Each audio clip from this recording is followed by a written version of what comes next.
Pada kali ini saya akan menyampaikan berbagi praktik baik pemahaman budaya positif di sekolah. Nah, seperti yang disampaikan oleh kepala sekolah kita bahwa banyak sekali budaya negatif yang masih melekat di sekolah kita, sehingga hari ini saya ingin menyampaikan seperti apa harapan saya atau budaya positif yang ingin kira-kira kita terapkan di sekolah.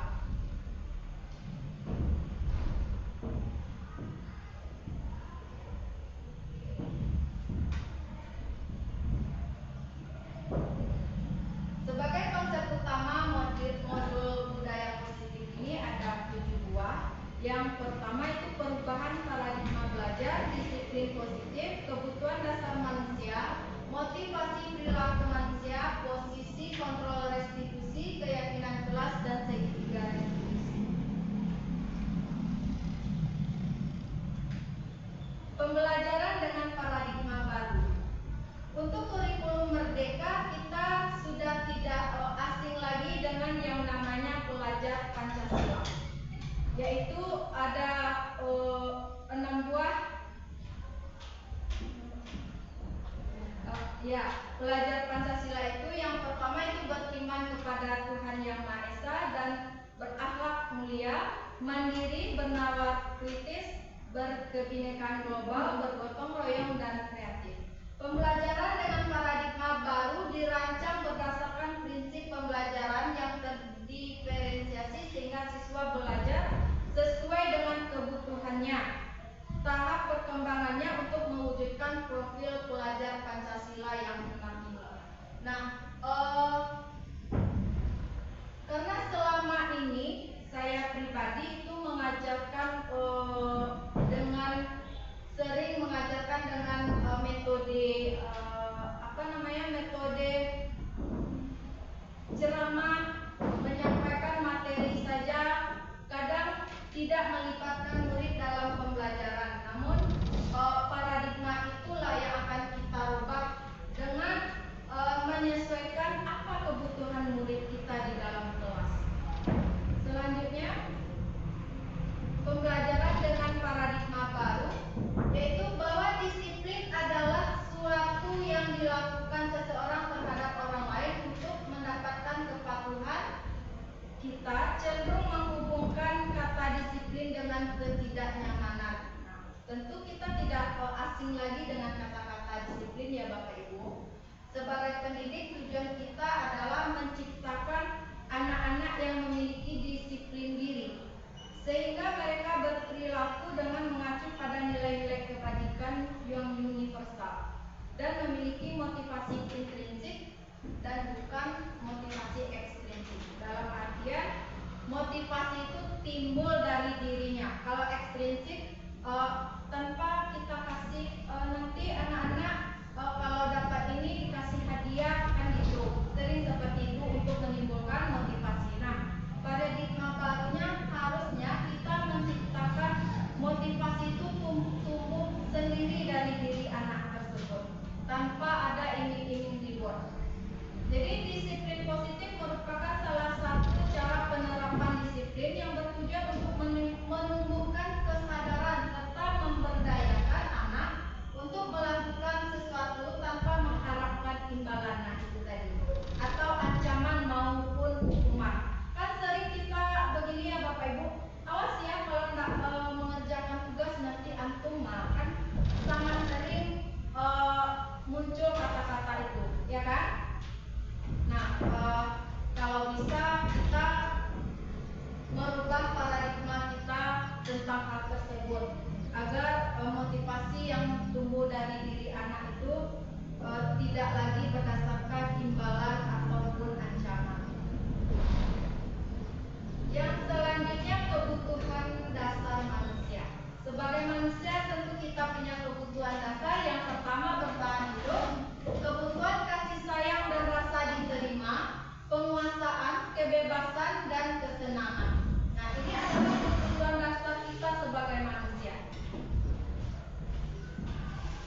motivasinya untuk melakukan disiplin ini.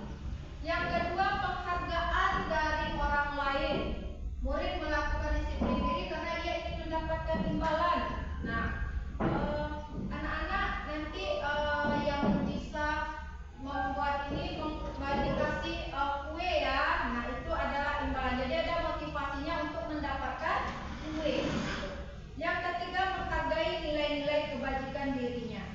Murid melakukan disiplin diri karena sadar akan nilai yang ada di dirinya.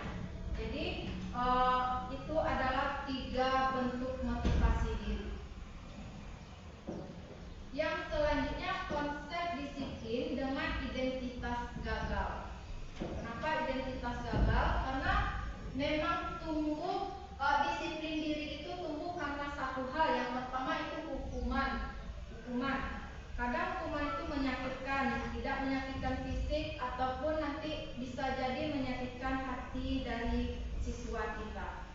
Murid takut tidak nyaman, murid merasa takut, terpaksa akhirnya murid menyembunyikan masalahnya karena takut dihukum. Dia tidak mau lagi menyampaikan apa yang terjadi di dirinya, sehingga murid menjadi rendah hati, sering bermenung dan lain sebagainya. Yang kedua, penghargaan. Nah, itu tadi imbalan ya Bapak Ibu. Tidak efektif, mematikan kreativitas, merampas hak menghargai dirinya. Jadi bagi anak yang ini dapat kue, yang lain tidak, berarti yang lain itu merasa kreativitasnya tidak tumbuh atau merasa tidak dihargai, itu saja yang dapat kue. Sering seperti itu ya. Nah, ini adalah konsep disiplin dengan identitas sukses. Ada konsekuensi restitusi. Kita rubah hukuman menjadi bahasanya konsekuensi. Jadi tidak ada hukuman lagi. Kalau kamu tidak mengerjakan PR, konsekuensinya ini nanti ya nak, seperti itu. Jadi bukan hukuman, awas ya, bukan ancaman lagi. Jadi kita rubah yang hal-hal yang seperti itu ya Bapak Ibu. Yang pertama itu penguasaan jangka pendek, perlu monitoring berkelanjutan, stimulus respon, dan murid menghormati peraturan, kehilangan waktu merenungi kesalahan. Jadi kalau ada murid yang tidak buat PR, kita tidak langsung memberi hukuman, tapi coba kita gali dulu kenapa dia tidak buat PR. Dan kita ingatkan kembali kalau tidak buat PR konsekuensinya seperti apa. Jadi bukan hukuman lagi. Yang selanjutnya restitusi. Siswa akan bertanggung jawab atas perilakunya. Setelah dia tahu konsekuensinya tidak buat PR tadi, berarti dia harus bertanggung jawab dengan perilakunya. Fokus pada pemecahan masalah. Nah, kita apa permasalahan anak ini tidak buat PR? Harus kita cari tahu. Nanti kita carikan solusinya bagaimana. Murid menghormati dirinya. Pada akhirnya murid akan menghormati dirinya, menghormati tanggung jawabnya juga, dan selanjutnya teori kontrol, dan murid bersemangat memperbaiki kesalahannya. Karena tidak kita langsung hukum, tapi kita cari dulu permasalahannya apa, maka murid itu akan bersemangat kembali bagaimana memperbaiki permasalahannya ke depan. Selanjutnya, posisi kontrol seorang guru. Nah, ini ada penghukum, pembuat rasa bersalah, teman, pemantau, dan manajer. Ada 5.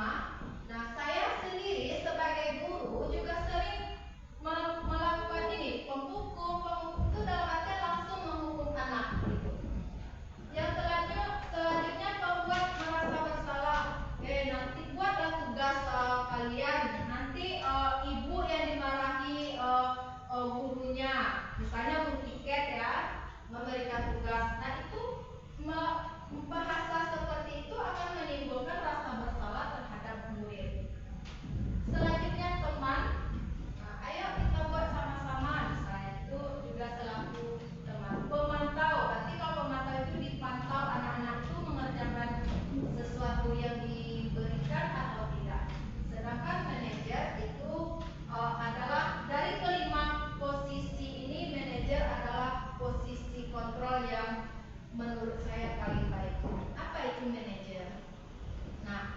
Posisi kontrol seorang guru sebagai manajer, guru berbuat sesuatu bersama murid, mempersilahkan murid mempertanggungjawabkan perilakunya, mendukung murid agar murid menemukan solusi atas permasalahannya sendiri.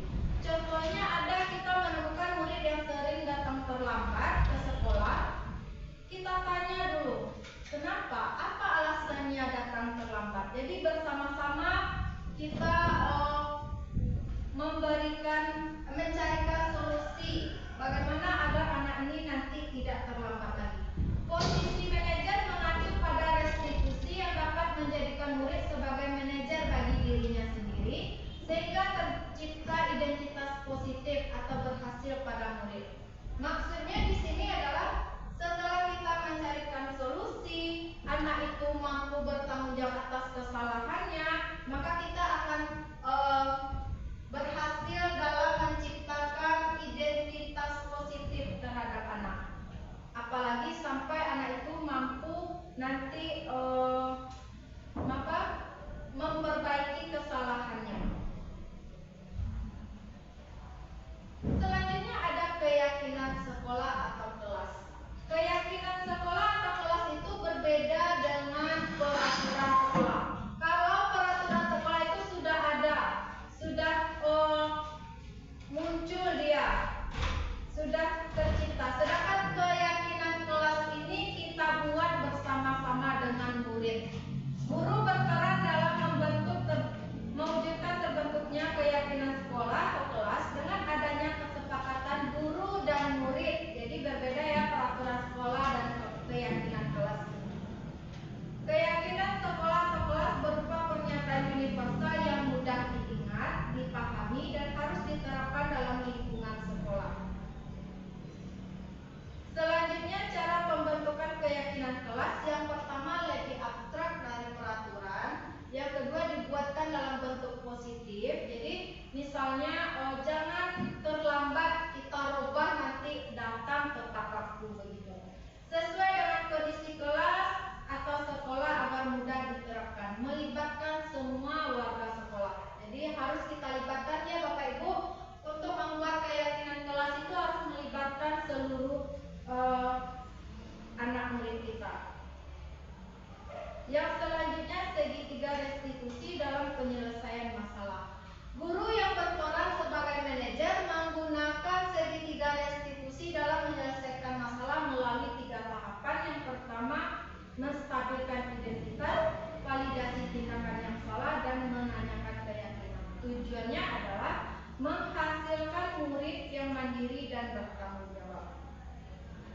Nah, ini tahapan segitiga restitusi. Menstabilkan identitas, validasi tindakan yang salah, dan menanyakan keyakinan. Pada tahap menstabilkan identitas dilakukan berdasarkan prinsip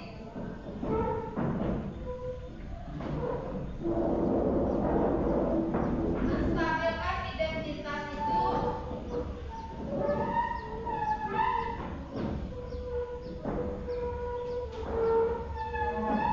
berdasarkan prinsip membuat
kasusnya. Jadi ada anak murid saya ya Bapak Ibu, karena tidak diterima pekerjaannya dicontek, jadi buku temannya dirobek. Nah, kira-kira saya akan tampilkan videonya.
Assalamualaikum warahmatullahi wabarakatuh.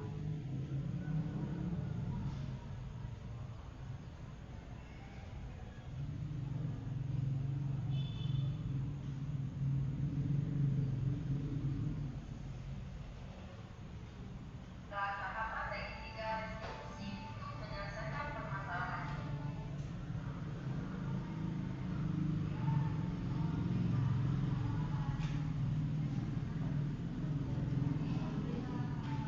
Agak kurang keras ya Bapak Ibu.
Itu adalah salah satu contoh penerapan segitiga restitusi. Jadi anak ini disiplin, tidak terima PR-nya selalu dicontek oleh teman satu kelasnya. Namun karena kesal dia merobek buku temannya. Merobek buku teman itu adalah kesalahan yang tidak dibenarkan. Jadi walaupun anak ini punya alasan merobek buku temannya, tapi kita tetap mengatakan bahwa perbuatannya itu salah. Namun kita harus menstabilkan identitasnya dulu. Dengan ada muncul pertanyaan apa alasannya? Kalau ibu menjadi pink, ibu tentu marah juga pekerjaan dicontek. Nah, itu adalah salah satu kalimat untuk menstabilkan identitas atau menstabilkan situasi kondisi dari murid kita. Yang selanjutnya kita validasi kesalahannya. Kesalahannya yang mana? Apa kesalahan yang diperbuat oleh anak ini? Yaitu merobek buku. Apa tahapan keyakinan kelas yang telah dibuat itu? Apa yang dilanggarnya? Yaitu adalah saling menghargai. Kalau sudah merobek buku berarti sudah tidak menghargai temannya. Yang terakhir adalah menanyakan keyakinan. Mau nggak permasalahannya diselesaikan dengan temannya begitu. Ya, jadi Bapak Ibu, untuk segitiga restitusi ini adalah hal yang paling tepat yang bisa kita lakukan dalam menyelesaikan permasalahan yang ada di dalam kelas kita. Mungkin demikian yang bisa saya sampaikan pada kesempatan kali ini. Di sini melengkapi berbasis asrama. Bapak Ibu guru, saya sebagai narasumber pada kali ini ingin mohon masukan untuk karya saya ini sebagai umpan balik untuk membantu saya meningkatkan kualitas saya. Silakan Bapak Ibu.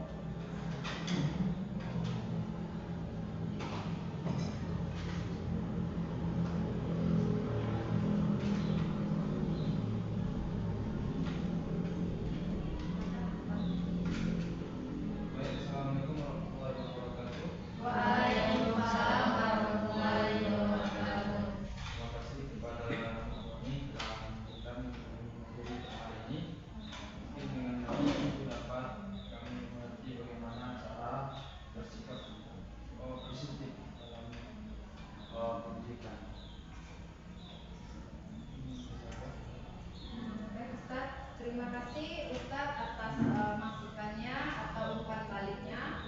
Jika ada Bapak Ibu guru yang lain untuk menanyakan atau ada materi yang belum paham, boleh ditanyakan Bapak Ibu.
Terima kasih kami ucapkan kepada Ibu Yuli Sastralinda.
penghukum, pembuat merasa bersalah, manajer, teman atau pemantau. Manajer. Nah, itu. Saya juga seperti itu ya Bapak Ibu, ingin memperbaiki paradigma yang lama menjadi yang baru. Ya biasanya sebagai penghukum dan pembuat merasa bersalah, saya ingin menjadi seorang guru yang manajer. Manajer itu menyelesaikan bersama-sama dengan murid, mencarikan solusi dan menyelesaikan permasalahan murid tersebut. Untuk keyakinan kelas, saya sudah pernah mempraktekannya di dalam kelas. Itu membuat keyakinan kelas itu dengan melibatkan seluruh siswa saya Bapak Ibu. Contohnya dengan menanyakan seperti apa kelas yang kamu mau. Jadi dalam belajar bahasa Inggris, apa yang perlu diperhatikan, membawa apa, misalnya kamus, catatan, atau datang ke kelas itu tepat waktu. Jadi usahakan dalam membuat keyakinan kelas itu jangan ada bahasa yang negatif. Contohnya, tidak boleh makan di kelas. Tidak itu artinya kan masih negatif. Tidak boleh terlambat. Jadi kita ganti. Tidak boleh terlambat itu menjadi datang tepat waktu. Tidak makan di kelas itu bisa kita ganti makan saat jam istirahat. Nah, begitu. Itu cara membuat keyakinan kelas. Jadi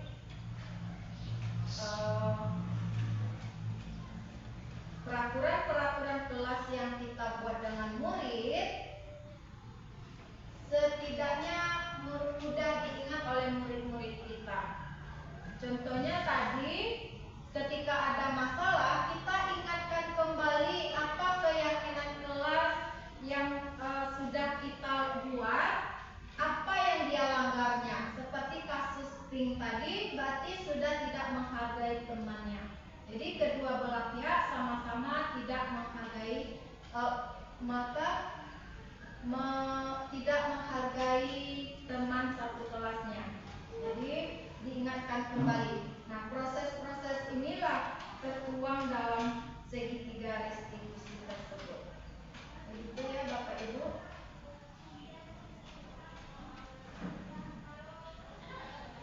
Mungkin masih ada yang mau ditanyakan Bapak Ibu? Tidak? Jika tidak ada pertanyaan, terima kasih sudah bersedia meluangkan waktunya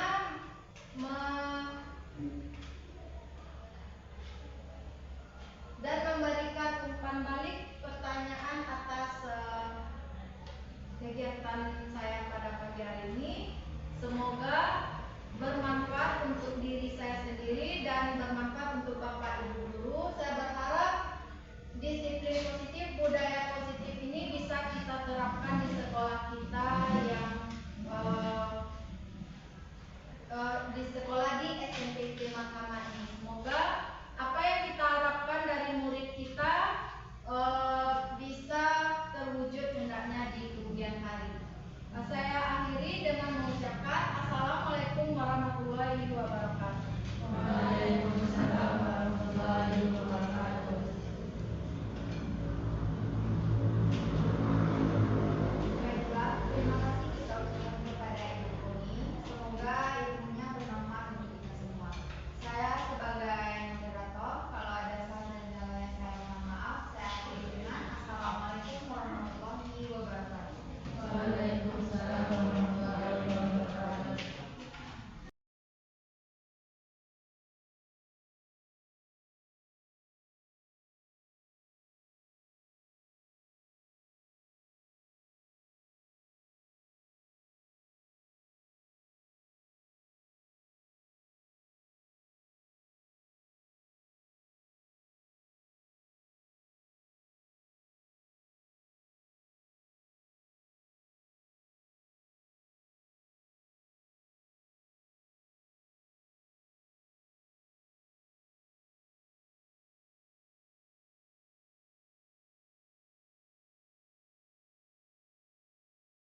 Pada tahap menstabilkan identitas dilakukan berdasarkan prinsip membuat kesalahan adalah bagian dari proses pembelajaran dan menggeser identitas gagal ke identitas sukses. Respon menjadi proaktif, sehingga mengenali dan mengakui kebutuhan murid akan memperbaiki hubungan dengan murid. Yang terakhir adalah menanyakan keyakinan. Pada tahap ini, murid akan diberi pertanyaan-pertanyaan bermakna untuk memunculkan motivasi secara intrinsik dan mampu mengaitkan keyakinannya dengan tindakan yang salah. Kasus yang pertama. Permisi, Mama Mandilana. Iya, Ping, apa kabar? Alhamdulillah baik, Mom.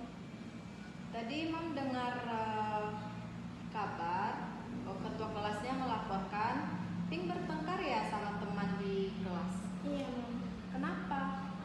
Karena anak kesal kepada Hanif kalau sering menyontek PR dan tugas anak, Mom. Oh begitu, ya wajar ya kalau Mom di posisi antum pun kalau ada temannya nyontek pasti Mom juga kesal. Terus kira-kira apa yang Ping lakukan kepada Hanif? Anak merobek bukunya, Mom. Merobek bukunya? Boleh tahu apa alasannya? Karena saya sudah susah-susah memikirkan jawabannya, dia hanya menyontek, Mom. Oh gitu. Jadi sampai merobek buku temannya? Iya. Kalau Mom begitu juga mungkin akan melakukan hal yang sama. Namun kira-kira dengan merobek buku teman itu dapat menyelesaikan permasalahannya enggak? Tidak. Sudah sesuai enggak dengan kesepakatan kelas kita? Tidak. Kira-kira kesepakatan kelas kita ya yang mana itu yang tidak sesuai? Saling menghargai teman. Berarti kalau merobek buku teman itu berarti sudah tidak menghargai teman ya. Nah, Ping mau nggak permasalahan ini diselesaikan? Mau. Kira-kira menurut Ping apa yang harus dilakukan agar permasalahan ini selesai? Apa? Untuk kedepannya bagaimana? Harus lebih menghargai, lebih sabar ya, harus lebih sabar lagi. Jadi jangan sampai merobek buku teman lagi ya, begitu. Jadi menahan amarah itu sangat penting. Jadi kalau seandainya ada teman Ping yang mencontek buku PR Ping, latihan-latihan, Ping harusnya laporkan dulu ke guru mata pelajarannya atau ke wali kelas. Bisa kira-kira seperti itu? Bisa. Agar nanti tidak terjadi robek-merobek buku lagi, ya.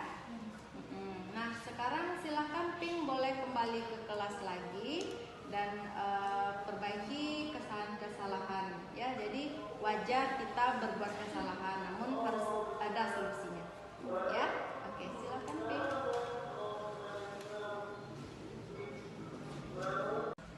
Permisi, mau panggil anak. Iya Cio, menurut laporan teman-temannya akhir-akhir ini Cio sering datang terlambat ya? Iya, Mam. Seingat Cio sudah berapa kali Cio terlambat? Sudah 7 kali. Nah, terlambat itu kira-kira sebuah kesalahan bukan? Iya. Iya. Tapi setiap manusia tentu punya kesalahan ya Cio ya. Dan pasti Cio punya alasan. Kira-kira apa alasan Cio datang terlambat? Pagi setrika baju dulu. Pagi-pagi setrika baju dulu di asrama? Iya, Mam. Oh baik. Kita sama-sama cari solusinya, mau nggak? Mau. Kira-kira untuk kesepakatan kelas yang sudah kita lakukan, Cio sudah melanggar kesepakatan kelas kita bukan? Iya, Mam. Iya, kesepakatan kelas apa